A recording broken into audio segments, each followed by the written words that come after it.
Assalamualaikum warahmatullahi wabarakatuh. Waalaikumsalam warahmatullahi wabarakatuh. Bismillahirrahmanirrahim. Alhamdulillahi rabbil alamin. Wassalatu wassalamu ala ashrafil anbiya'i wal mursalin. Sayyidina wa maulana Muhammadin wa ala alihi wa ashabihil mujahidin at-tahirin, amma ba'du. Saudara-saudara kaum muslimin rahimakumullah. Pada pertemuan kali ini kita akan membicarakan riwayat Nabi Adam alaihi salam. Nabi Adam diciptakan oleh Allah dari tanah dan merupakan manusia pertama serta bapa dari seluruh umat manusia. Pada saat Allah hendak menciptakan Nabi Adam, Allah berkata kepada malaikat, "Inni ja'ilun fil ardi khalifah." Aku akan menjadikan seorang khalifah di permukaan bumi. Malaikat dengan nada sedikit protes berkata, "Ataj'alu fiha may yufsidu fiha wa yasfiku ad-dima wa nahnu nusabbihu bihamdik wa nuqaddisu lak." Tuhan, apa perlunya engkau ciptakan seorang khalifah di permukaan bumi? Kelak kalau mereka berkembang biak, kerjanya hanya akan melakukan kerusakan, menumpahkan darah, saling bermusuhan satu sama lain. Sedangkan kami, kata malaikat, sudah cukup bertasbih memuji kebesaranmu. Allah kemudian menjawab, "Inni a'lamu ma la ta'lamun." Aku lebih tahu tentang apa yang kalian semua tidak mengetahuinya. Setelah diciptakan Nabi Adam daripada tanah, ditiupkan roh, maka Allah kemudian mengajarkan kepada Nabi Adam berbagai macam ilmu pengetahuan. Wa 'allama Adam al-asma'a kullaha. Kemudian Allah mengajarkan Nabi Adam nama-nama segala sesuatu. Nama merupakan simbol daripada ilmu pengetahuan. Nabi Adam akan dijadikan khalifah di permukaan bumi.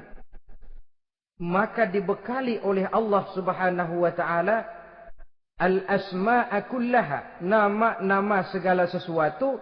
Yang dimaksud di sini ialah al-ulumal katsirah, ilmu pengetahuan yang banyak. Malaikat pada mulanya protes. Kami kan sudah cukup bertasbih Tuhan. Kami kan sudah cukup memujimu. Untuk apa lagi membuat manusia sebagai khalifah di permukaan bumi? Seolah-olah malaikat tidak setuju. Allah yang maha tahu rahasia segala sesuatu memberikan vonis, aku lebih tahu tentang apa yang kalian semua tidak tahu. Oleh karena Nabi Adam dipersiapkan untuk menjadi seorang khalifah di permukaan bumi, maka dibekali oleh Allah dengan ilmu pengetahuan. Begitu Nabi Adam dan begitu kita. Karena bukan cuma Nabi Adam, kita pun oleh Allah dijadikan sebagai khalifah-khalifah di permukaan bumi ini. Yang nilai kekhalifahan kita bergantung kepada kondisi kita masing-masing. Ada orang yang menjadi khalifah level internasional, menjadi pemimpin dunia Islam. Ada orang menjadi khalifah level nasional saja.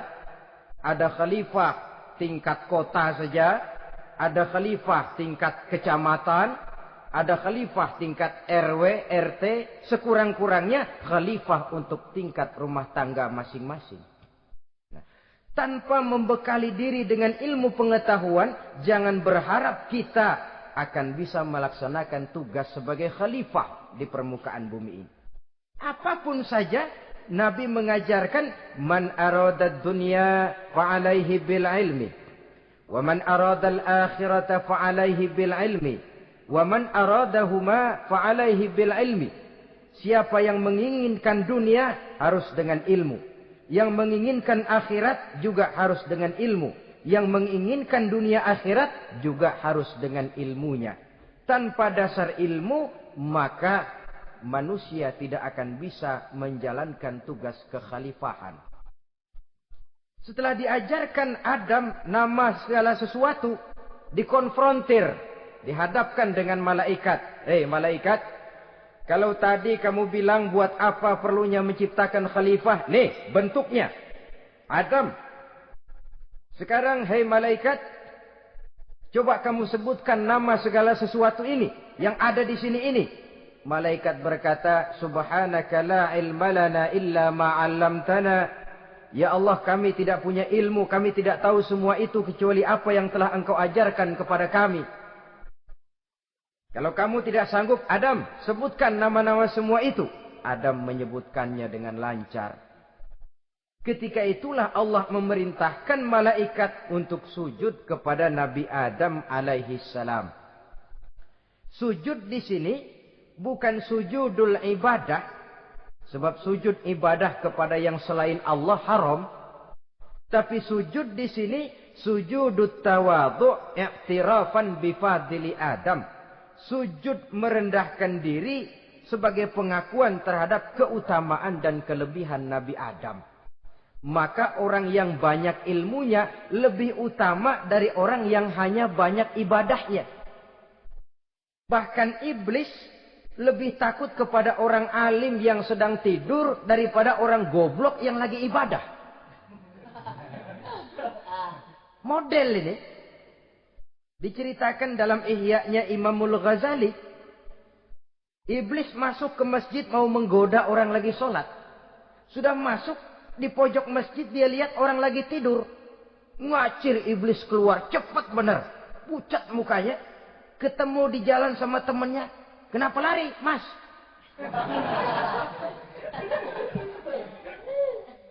Kata temannya, saya mau goda orang sholat. Lalu tiba-tiba di pojok masjid saya lihat ada orang lagi tidur. Saya takut betul sama itu orang. Lari saya keluar.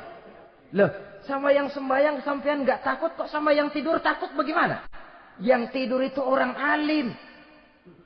Yang lagi sembahyang itu orang goblok. Oh, godain orang goblok, saya colek juga dia lupa sembahyang. Tapi orang alim ini saya takut betul. Lah kalau diukur dengan malaikat waktu itu Nabi Adam, ibadahnya lebih banyak malaikat, jelas. Sudah bertasbih, sudah bertahmid malaikat. Nabi Adam baru diciptakan. Tapi kenapa Allah perintah malaikat sujud kepada Adam?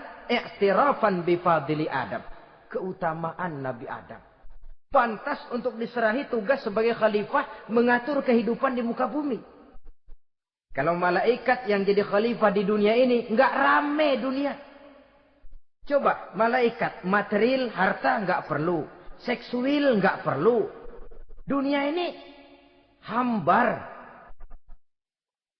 Justru dunia ini menjadi ramai setelah manusia diberikan fungsi sebagai malaikat, sebagai khalifah oleh Allah Subhanahu wa taala. Saudara-saudara kaum muslimin rahimakumullah, setelah nyata kelebihan Nabi Adam, maka Allah perintahkan Nabi Adam tinggal di surga dengan segala kenikmatan yang ada di dalamnya. Tapi lantaran sendirian, kesepian Nabi Adam ini. Allah Maha Tahu, maka diciptakannya pasangannya, yaitu Siti Hawa dari tulang rusuk yang sebelah kiri. Sehingga Nabi pernah pesan begini, Istausu bin nisa fa innahunna khuliqna min dhil'in. Hati-hati kamu ngadepi perempuan. Yang tolong dengar nih yang laki-laki. Yang perempuan belaga budak aja dulu lah. Hati-hati kamu ngadepi perempuan. Fa innahunna khuliqna min dhil'in, karena perempuan diciptakan dari tulang rusuk sebelah kiri. Apa watak tulang rusuk? Tulang rusuk itu kan bengkok. Perempuan tuh begitu, didiemin aja bengkok terus, dikerasin patah.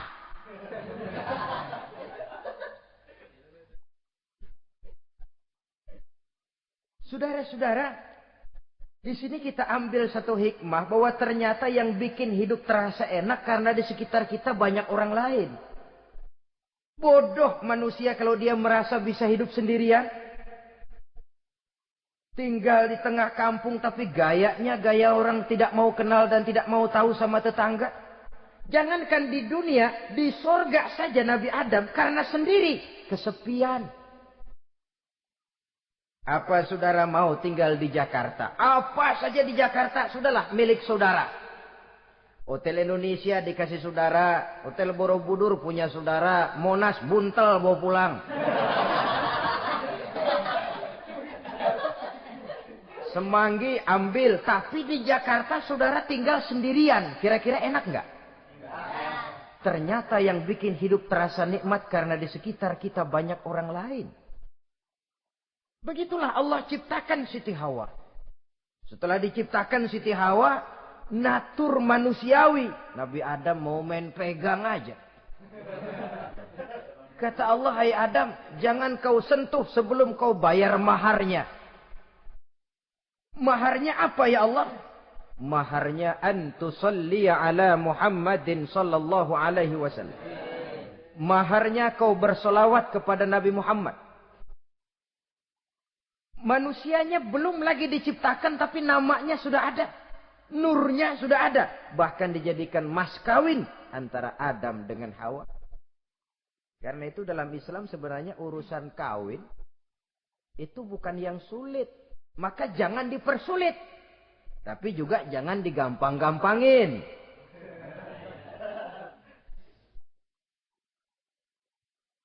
Artinya yang namanya mahar ini, walaupun cuma sebentuk cincin besi kalau orang sangat tidak mampu. Bahkan dengan mengajarkan Fatihah saja sah sudah. Saya terima nikahnya Fulanah binti Fulan, dengan mas kawinnya saya ajarkan dia surah Fatihah. Kalau memang kere betul, tidak punya apapun, sah sudah itu. Agama ini mudah, karena itu jangan dipersulit, tapi juga jangan digampang-gampangin. Setelah itu Allah memerintahkan, Ya Adam uskun anta wa zawjukal jannah. Hai Adam, kau dan istrimu tinggallah dalam surga. Wa kula minha ragadan haitsu syi'tuma. Segala makanan yang ada di dalamnya boleh kau makan. Pakaian yang aneka warna boleh kau pakai. Nikmati seluruh fasilitas yang ada di surga ini. Cuma atu aja Adam. Yang lain boleh dah. Mau ngapa pakai atu aja jangan. La taqraba hadhihi syajarah. Jangan kamu dekati pohon khuldi itu. Dekat saja jangan. Apalagi sampai metik. Jangan Adam. Saudara, ma'asyiral muslimin, itulah watak manusia. Kalau ada 10 persoalan, yang 9 boleh, yang 1 tidak boleh, yang tidak boleh yang bikin dia penasaran. Gua pengen tahu ngapa kagak boleh sih. timbul penasaran. Apalagi iblis selalu berusaha. Sebab pada waktu malaikat disuruh sujud, semuanya sujud kepada Adam. Iblis tidak mau sujud. Tuhan tegur. Iblis, kenapa kamu tidak mau sujud? Mana mungkin Tuhan. Saya akan dibikin dari api, kata iblis. Adam dari tanah. Unsur api lebih mulia dari unsur tanah. Masa saya harus tunduk kepada Nabi Adam? Gengsi dong. Adam kan anak kemarin sore, baru dibikin. Masa saya harus tunduk kepada orang yang macam itu? Ini kan perintah aku, iblis. Kalau kau tidak mau tunduk, keluar dari sorga ini. Terusir iblis dari sorga karena kesombongannya tidak mau sujud kepada Adam.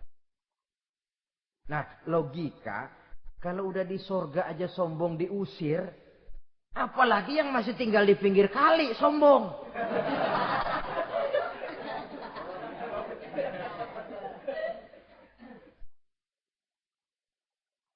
Tapi sejak peristiwa terusirnya itu, iblis bikin proklamasi. Apa proklamasi iblis? Rabbi fanzirni ila yaumi yub'asun. Ya Allah, gara-gara Adam saya diusir dari surga. Saya minta kepadamu ya Allah, beri saya kesempatan sampai hari manusia dibangkitkan. Kata Tuhan, innaka minal munzarin. Oke, silakan. Mau apa iblis? Rabbi bima aghwaytani la uzayyinanna lahum fil ardi wa la ughwiyannahum ajma'in. Ya Tuhan, disebabkan engkau telah menyesatkan aku, akan aku hiasi mereka manusia dengan kejahatan yang ada di muka bumi ini. Dan aku akan sesatkan mereka semua. Ini proklamasi iblis. Gara-gara Adam saya terusir dari surga. Maka sejak saat ini Adam dan seluruh keturunannya musuh bebuyutan saya. Akan saya lakukan segala macam cara untuk menggelincirkan manusia. Agar mereka menjadi orang yang engkau murkai ya Allah. Kemudian Allah memberikan jawaban. Dialog ini saudara bisa lihat dalam surah Al-Hijr. Ayat 40, 41 sampai 44. Kata Allah apa? Inna ibadi laisa laka alaihim sultanun illa manittaba'aka minal ghawin. Silahkan iblis. Yang lain barangkali bisa kau goda. Kecuali hamba-hambaku yang benar-benar hambaku, engkau tidak akan punya daya mempertipu mereka. Engkau tidak akan punya kemampuan menggelincirkan mereka. Kecuali kalau memang mereka sudah mau ikut pengaruhmu. Sepanjang mereka benar-benar menjadi hambaku, kata Allah. Hamba Allah yang sebenarnya, mereka di luar kekuasaanmu, iblis. Tapi kalau mereka sudah turun menjadi hamba harta, hamba dunia, hamba pangkat, budak jabatan, mereka itu yang bisa kau gelincirkan. Selama mereka masih tetap sebagai hambaku, kata Allah, mereka di luar jangkauan kekuatan dan kekuasaanmu, iblis.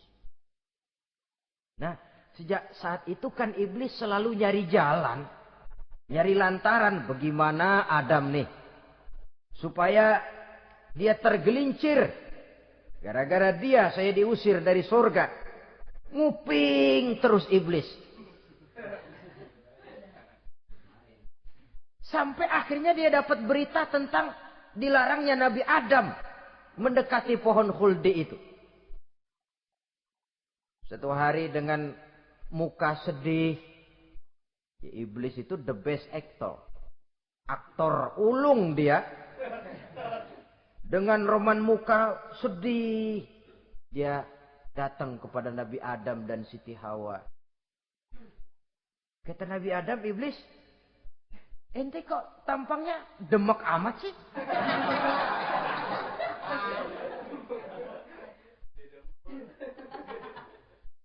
Kenapa begitu sedih? Adam, saya sebenarnya tidak ada yang bikin saya sedih. Cuma saya dapat berita bahwa engkau tidak akan selamanya di dalam surga ini. Wah Adam, kalau engkau bisa tetap tinggal di surga bersama istrimu, alangkah bahagianya saya, kata iblis. Tapi saya dapat kabar, ente nggak bakalan lama-lama di surga. Buktinya ente dilarang makan buah khuldi. Khuldun artinya kekal. Kalau kau makan buah itu, kau akan kekal di surga Adam. Tuhan nggak pengen, makanya dilarang. Wa qasamahuma inni lakuma laminan nasihin. Untuk memperkuat omongannya, sumpah si iblis. Bener Dam, saya sih ngomong cuma buat kepentingan ente. Saya sayang sama ente.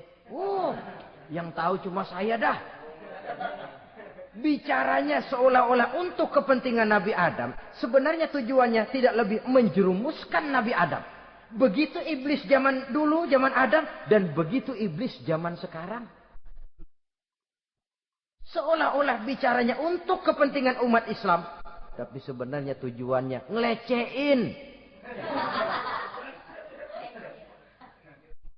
Memperdayakan umat Islam. Dia bilang kepada Adam, saya sih cuma ngasih saran Adam. Kalau ente pengen selamanya di surga, petik aja tuh buah. Pokoknya beres dah.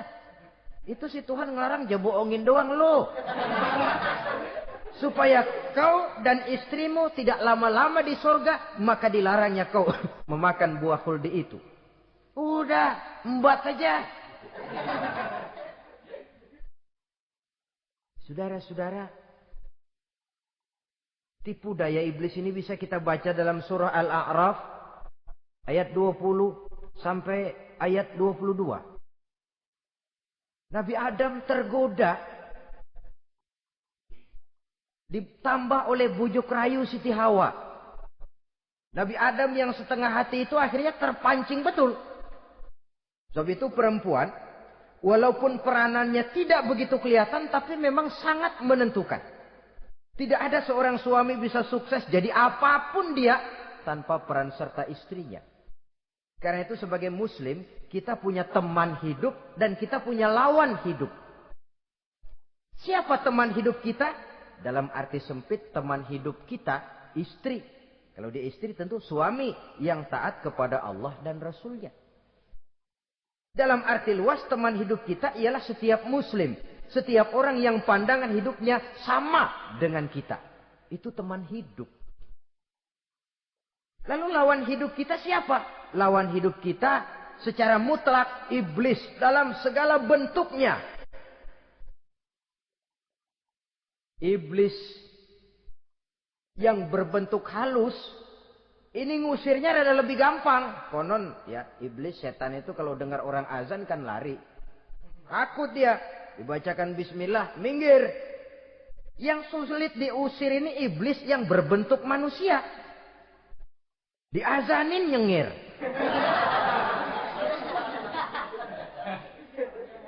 Gawat ini. Saudara-saudara, ini musuh dalam artian mutlak. Sedangkan musuh dalam artian ideologis, setiap orang yang pandangan hidupnya tidak sama dengan kita. Bahasa langsungnya, setiap orang di luar Islam. Secara ideologis. Ya. Adapun secara manusiawi, kita tetap toleransi, saling menghormati, setuju dalam perbedaan pendapat. Kembali kepada prinsip, lakum dinukum. Kewajiban saling menghormati sesama manusia. Tapi secara ideologis tidak ada kompromi. Begitulah Nabi Adam tergoda. Dan begitulah iblis selalu menggoda keturunan-keturunan Nabi Adam. Sampai kepada kita sekarang ini.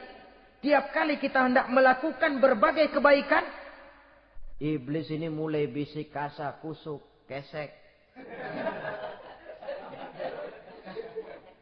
Saudara tadi dari rumah mau berangkat niat dengerin ceramah macam ini. Apa dikira iblis enggak?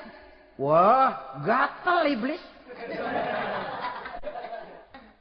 Kata iblis, alah jangan bertingkah lah dengerin ceramah. Ceramah mah urusan 70 ke atas. Ente masih muda. Berjuang kita. Jihad, bismillah. Tidak, saya mau dengar ceramah. Berangkat kita ke tempat ini. Sampai di sini apa dikira iblis diam? Enggak. Dia bisikin lagi. Iya. Lu hadir ke sono dah. Cuma nyampe sono ngomong aja ngomong dah. Ustadz mah jangan didengerin, ngomong aja udah. Perang lagi jihad, saya nggak mau ngomong, mau dengerin betul-betul. Kata iblis, iya lo dengerin dah, jangan ngomong, cuman pules.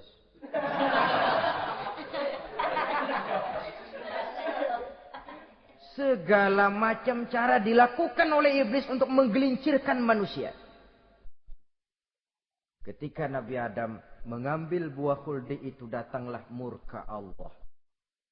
Adam, seolah-olah kalau bahasa kita, kelewatan kamu Adam. Dari belum ada, aku ciptakan kau. Barangkali kau merasa kesepian, aku ciptakan Hawa.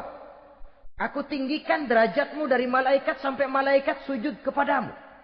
Aku perintahkan kau tinggal di sorga dengan seluruh fasilitas yang ada di dalamnya. Cuma satu yang aku minta, jangan dekati pohon khuldi, engkau tidak sanggup Adam. Keluar dari sorga ini. Terusir Nabi Adam dan Siti Hawa dari sorga.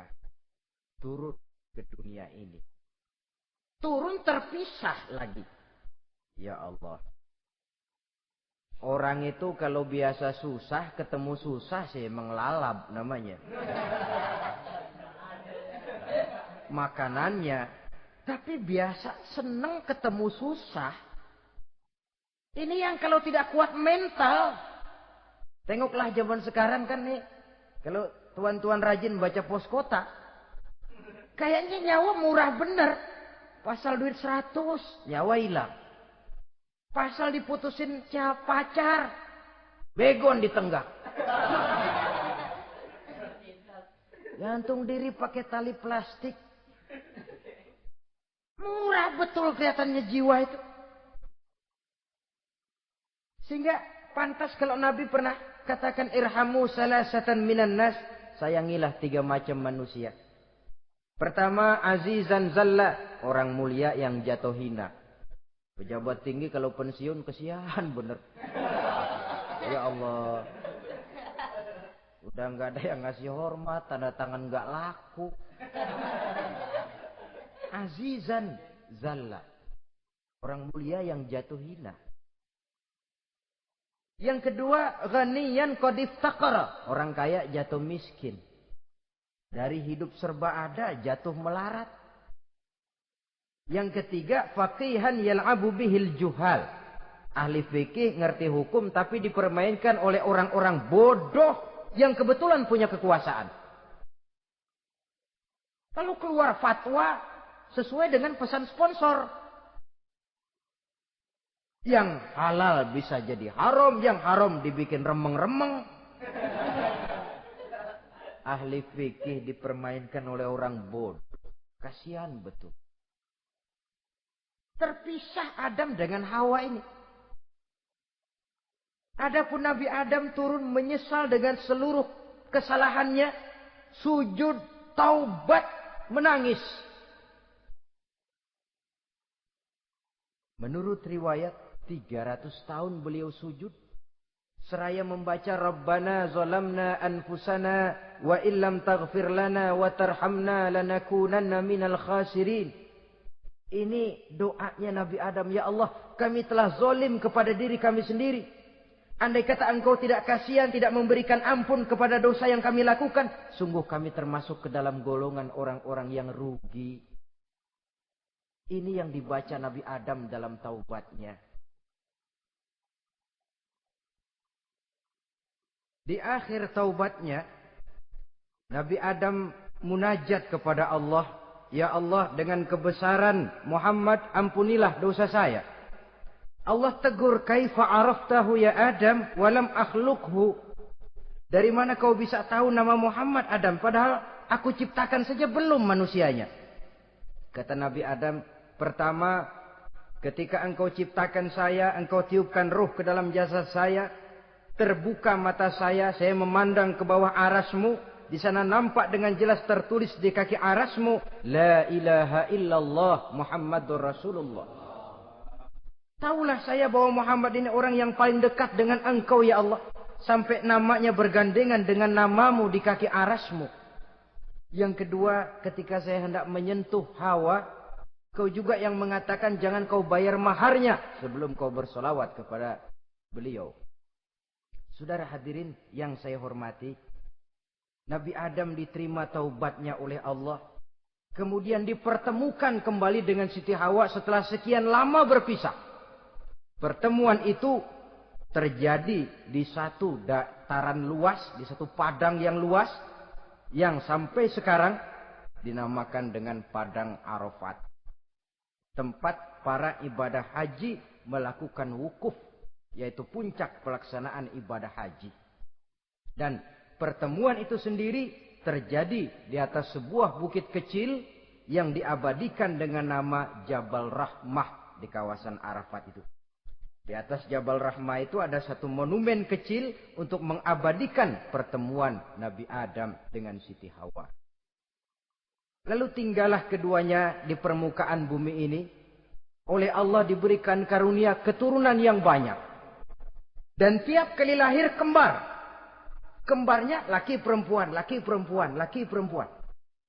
Dari sinilah berkembang biak manusia. Di mana di zaman Nabi Adam perkawinannya silang. Karena tentu tidak ada manusia lain.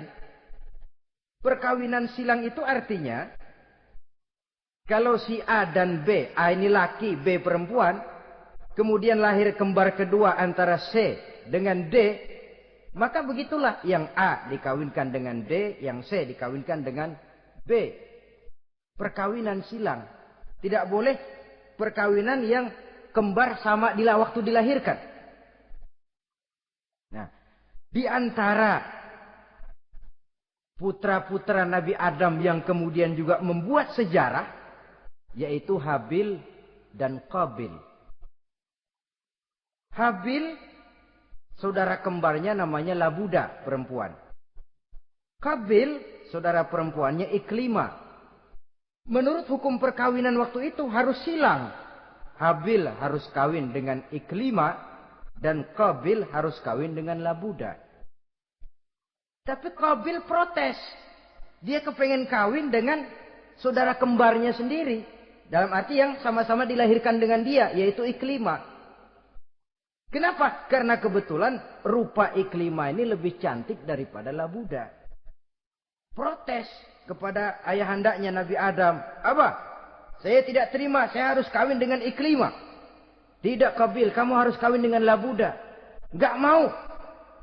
Kenapa dengan Labuda? Kurang kece.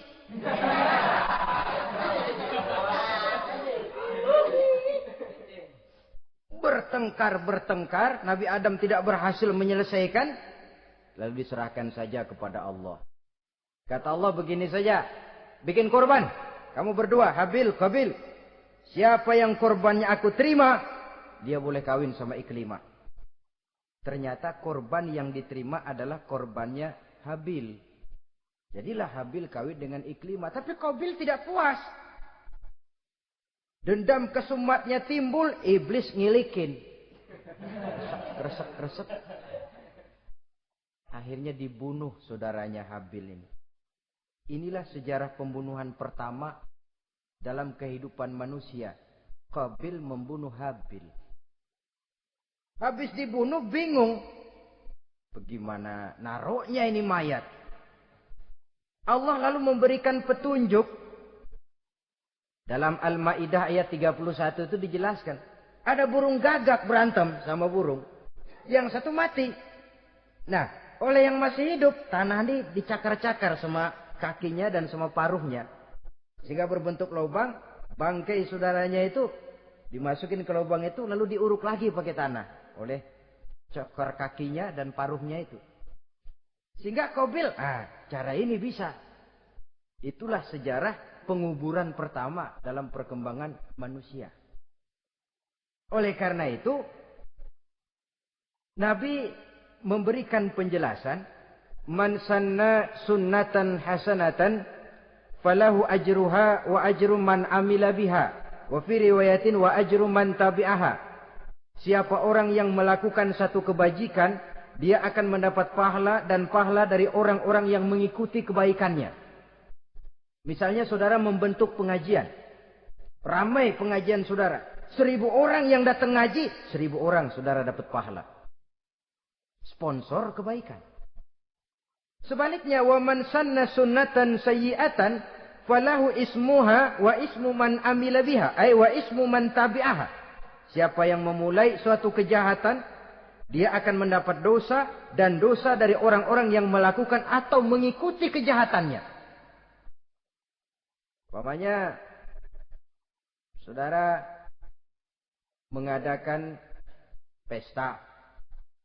Lalu dalam pesta itu terjadi segala macam maksiat. Maka seluruh maksiat yang terjadi malam itu di tempat itu, saudara ikut dapat dosanya.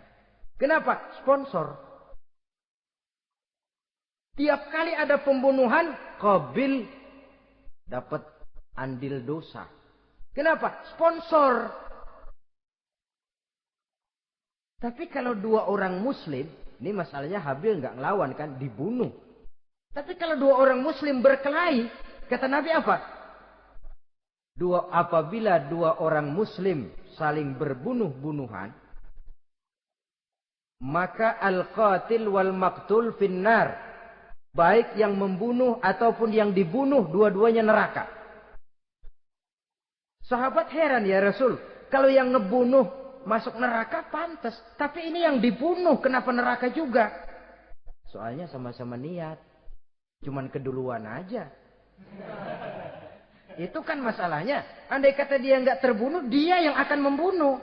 Niat itu sudah ada. Nah kalau Habil ini dia tidak punya niat membunuh. Dia memang dibunuh oleh Qabil. Saudara-saudara kaum muslimin rahimakumullah. Lalu dari situlah berkembang biak keturunan Nabi Adam alaihi salam. Sehingga dengan demikian bisa kita katakan sebagai satu konklusi. Pertama, bahwa manusia adalah makhluk Allah yang menempati kedudukan tertinggi. Dan berasal dari Nabi Adam sebagai manusia pertama. Dengan malaikat sekalipun, manusia sebenarnya lebih tinggi. Kapan? Kalau dia tetap benar-benar sebagai hamba Allah. Yang membekali diri dengan ilmu pengetahuan. Laqad khalaqnal insana fi ahsani taqwim. Kami ciptakan manusia dalam bentuk yang paling baik. Dan ketinggian manusia itu tidak ditentukan oleh bahan-bahan dari mana manusia diciptakan. Tapi ditentukan oleh adanya roh yang ditiupkan ke dalam jasadnya dan kemampuan yang ditimbulkan oleh nilai-nilai rohaniah tadi.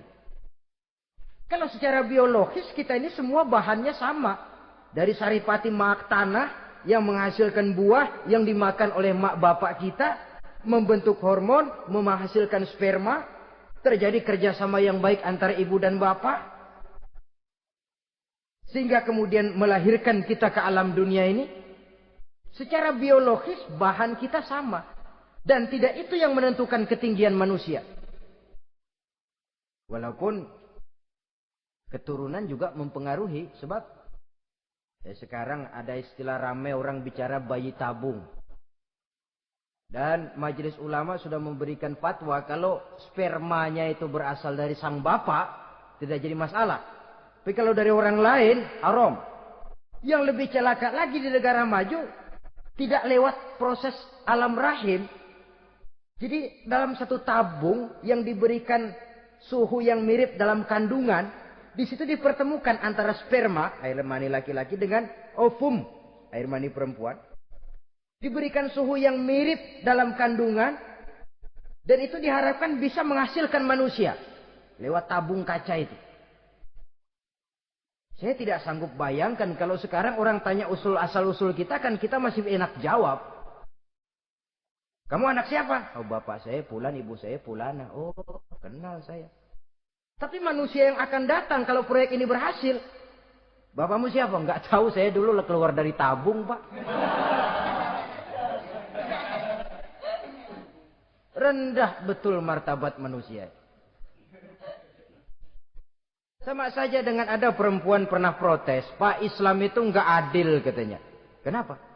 Masa dalam Islam laki-laki boleh kawin lebih dari satu, tapi perempuan nggak boleh kawin lebih dari satu? Supaya sama-sama adil, boleh dong perempuan punya laki lebih dari satu. Saya bilang, justru disitulah Islam itu hendak menjaga martabat manusia. Kalau seorang suami punya istri empat-empatnya lalu hamil, bapaknya jelas. Tapi kalau perempuan satu punya suami 4 lalu hamil, bapaknya yang mana ya?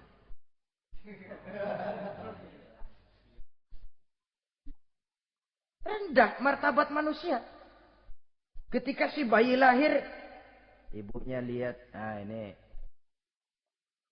jidatnya kayak si A ini. Sudah ini anakmu saja nih, jidatnya jidat kamu. Kata antar dulu jidat saya, tapi kuping B ini nggak mau saya. Terkatung-katung si anak tanpa tahu kemana dia mesti manggil bapak.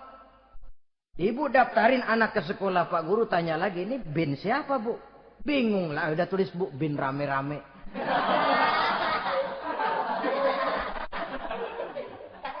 Kan rusak martabat manusia kalau sudah begitu. Justru Islam ini menjaga ketinggian martabat manusia. Jadi manusia itu fi ahsani takwim. Kapan? Kalau dia bisa menjaga kehambaannya di hadapan Allah dengan melaksanakan fungsi sebagai khalifah di permukaan bumi. Tapi bila dia sudah tidak lagi menjadi hamba Allah, tidak lagi berfungsi sebagai khalifah, dia sudah masuk summa radadnahu asfala safilin. Kami kembalikan ke tempat yang paling rendah, lebih rendah dari binatang sekalipun. Kalau dia tetap menjaga posisinya lebih tinggi dari malaikat. Malaikat saja sujud kepada Nabi Adam. Apalagi kepada makhluk-makhluk yang lain manusia ini. Tapi kalau dia tidak pandai, lebih rendah daripada binatang. Inilah uniknya makhluk bernama manusia. Dengan posisinya dia bisa menjadi lebih tinggi dari malaikat. Tapi juga dia bisa meluncur lebih rendah daripada binatang. Untuk menjaga itulah diperlukan agama dalam kehidupan kita sekarang ini. Bukan cuma sebagai lipstick, tapi sebagai pedoman, sebagai way of life. Yang akan mewarnai cara kita berpikir, state of mind, rule of thinking. Cara kita memandang kehidupan ini. Diwarnai oleh nilai-nilai agama. Dengan demikian, maka manusia bukan keturunan kera. So, ada satu teori, namanya teori evolusi, yang disampaikan buat pertama kali oleh Charles Darwin. Dia mengemukakan teori bahwa perkembangan kehidupan sesungguhnya di dunia ini menunjukkan mata rantai yang utama melalui apa yang dia namakan seleksi alamiah. Mula-mula dari ikan, melalui seleksi ke amfibi. Dari amfibi ke reptil, dari reptil ke mamalia. Dari mamalia ke mamalia kecil. Dari mamalia kecil ke primat. Dari primat ke monyet. Dari monyet menjadi Homo erectus. Ini teori Darwin. Tapi dia tidak jelas-jelas mengatakan bahwa manusia keturunan monyet. Hanya seketurunan. Seketurunan kan tidak berarti keturunan. Begini saja. Toyota Kijang sama Toyota Corolla itu seketurunan. Tapi Corolla dengan Kijang kan lain. Cuma seketurunan. Dalam arti sumbernya sama. Makhluk yang tidak tahan seleksi alam, oleh udara yang sangat dingin, perkembangan cuaca yang sangat panas, gempa bumi dan sebagainya, seleksi alam dia namakan, hilang, musnah dari peredaran. Seperti ada binatang raksasa itu, dinosaurus, sekarang kan cuma tinggal dongeng saja, tinggal nama atau kerangka. Itu oleh seleksi alam dia nggak lulus, hilang. Yang bertahan, yang lulus seleksi alam. Manusia walaupun kecil yang lulus seleksi alam ini. Biar dihantam gempa bumi, angin topan, tetap aja ngejedok. Nah, teori Darwin ini, teori evolusi ini didukung dan dibuktikan oleh peninggalan fosil atau binatang dan tumbuhan yang hidup dan mati selama perkembangannya. Dari bentuk organik pertama hingga pendahulu terdekat daripada manusia. Tapi ada satu kelemahan dari pokok daripada teori evolusi ini. Pertama, garis perkembangan dari Homo erectus, yakni manusia jalan tegak. Semacam gorilawi itu. Sampai kepada manusia mutaakhir masih belum menentu. Artinya, okelah, kalau manusia seketurunan dengan kera, batas antara manusia yang wujud sekarang dengan manusia purba itu apa? Yang menjadi penghubung. Monyet tidak mungkin. Ini dianggap mata rantai yang hilang. Missing link namanya dalam istilah ilmiahnya. Dan ini masih dicari sampai sekarang. Kalau pendahulu terdekat manusia mutaakhir ini manusia purba, katakan Homo erectus, manusia jalan tegak. Lalu generasi sudah itu sebelum berbentuk manusia apa? Ternyata sampai sekarang masih ada missing link, mata rantai yang hilang.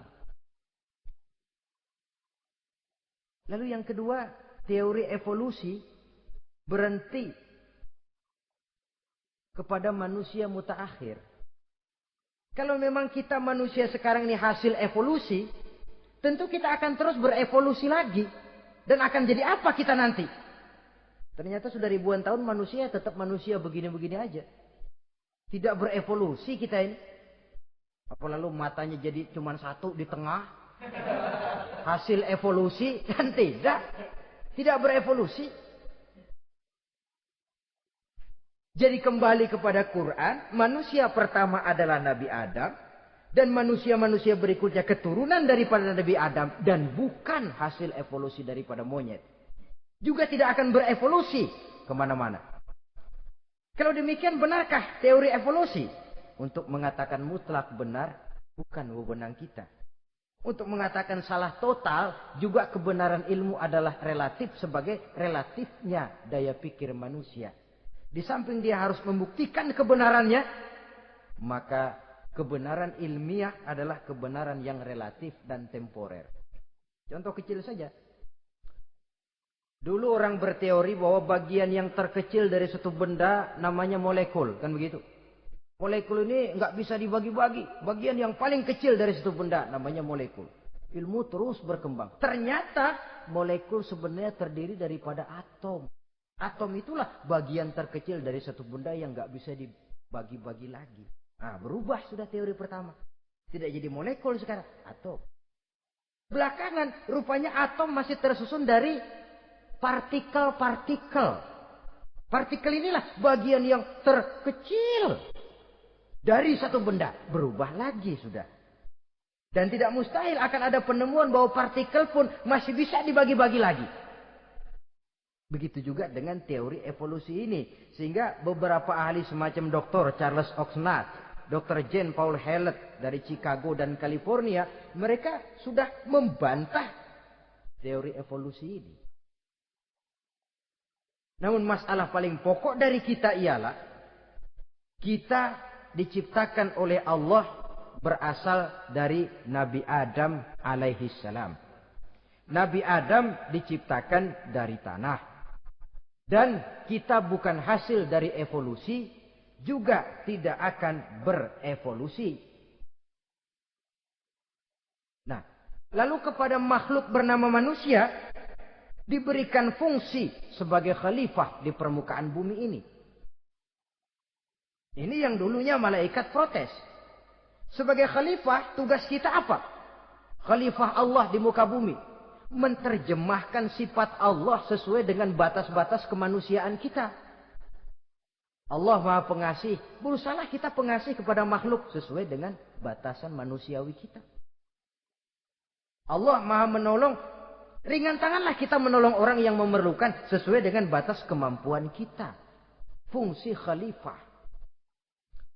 Untuk bisa berfungsi sebagai khalifah secara baik, kita harus mempunyai modal yang dinamakan ilmu pengetahuan. Dan Islam sangat menggalakkan itu. Jauh dulu 14 abad yang lalu, dari desa kecil yang bernama Mekah yang peta belum muat, orang di dunia belum kenal, sudah keluar seruan utlubil ilma walau bisin, tuntutlah ilmu walaupun di negeri Cina. Ngomong Cina di Mekah. Padahal Mekah waktu itu belum masuk peta, belum dikenal orang. Sudah ada revolusi ilmu dan budaya. Belajar walaupun harus nyebrang ke negeri Cina. Lalu ada lagi misalnya alimu auladakumus sibahata warrimayah, kata Nabi, ajarkan anakmu renang dan lempar lembing, lempar cakram, olahraga. Satu tanda Islam agama masa depan. 14 abad yang lalu di Saudi Arabia, Nabi mengajarkan ajari anakmu berenang. Kalau Islam agama untuk orang Arab saja, mau berenang di pasir. Tapi wawasan pandangannya luas. Bahwa Arab sebagian besar memang Islam, betul. Tapi Islam bukannya Arab, itu juga jelas. Sepanjang kita masih menjadi khalifah Allah, maka sepanjang itu kita fi ahsani taqwim. Nah, sebagai khalifah Allah kita bertugas membudidayakan alam ini. Kita kadang-kadang terlalu. Ada ayat, wa ma min dabatin fil ardi illa 'alallahi rizquha. Semua yang melata di muka bumi dijamin rezekinya oleh Allah. Ayat itu betul. Hak karena datang dari Allah. Bahwa rezeki disediakan di muka bumi memang. Tapi rezeki itu tidak turun begitu saja laksana jatuhnya embun di waktu pagi. Kita harus berusaha. Dan usaha manusia mencari rezeki lain dengan ayam. Kalau ayam dari tahun atu. Nyari rezekinya tuh modalnya cuma ceker patok. Coba. Dari tahun 1 ayam asal punya ceker, punya patok, sudah dapat rezeki dia. Nggak perlu masuk TK, SD, SMP. Tapi manusia cari rezeki, apalagi zaman sekarang. Persaingan hidup tajam, lapangan kerja sulit, tensi ekonomi tinggi. Masuk sekolah urusan, tamat sekolah urusan. Kadang-kadang dilema juga. Masuk perguruan tinggi negeri sulitnya setengah mati kayak unta masuk ke lubang jarum. Masuk perguruan tinggi swasta yang favorit biayanya selangit. Artinya tanpa membekali diri dengan ilmu, keahlian, skill, kemampuan, fungsi sebagai khalifah sulit untuk bisa kita laksanakan. Saudara-saudara kaum muslimin yang berbahagia. Kalau fungsi khalifah ini mampu kita laksanakan, iblis putus asa sudah. Sebagai khalifah, di satu pihak kita menyembah hanya kepada Allah, di lain pihak kita membudidayakan alam ini. Ada apa sih di perut bumi? Minyak, gas, timah, emas. Ada apa sih di lautan? Pelajari lewat oceanografi, membudidayakan alam. Air sungai supaya arusnya nggak mengalir mubazir. Ada manfaatnya, bisa menimbulkan energi yang menghasilkan tenaga listrik. Bisa mengairi persawahan, irigasi. Bikin apa? Bikin dam, membudidayakan alam. Tapi juga mengislamkan budidaya itu. Bahasanya mengkulturkan natur, mengislamkan kultur. Membudidayakan alam dan mengislamkan budi dan budaya manusia ini. Sehingga apapun yang kita kelola dari alam ini nantinya akan untuk menunjang tugas sebagai khalifah, sujud kepada Qadhi Rabbul Jalil. Saudara-saudara, maka bersyukur kita. Oleh Allah dijadikan manusia. Tidak pesan, terima beres, cantik. Dari segi biologis maupun psikologis, tidak ada makhluk secantik manusia. Dibekali dengan agama, di samping akal. Sehingga agama membimbing akal agar sampai kepada kebenaran yang hakiki. Kita sebagai keturunan Nabi Adam memegang fungsi khalifah. Jadi jangan main-main loh. Kita ini turunan Nabi, betul ini. Saudara-saudara yang hadir semua di depan saya ini, termasuk saya, kita gini, turunan Nabi kita ini. Nabi Adam. Jangan main-main loh. Turunan Nabi gini-gini. Nabi Adam.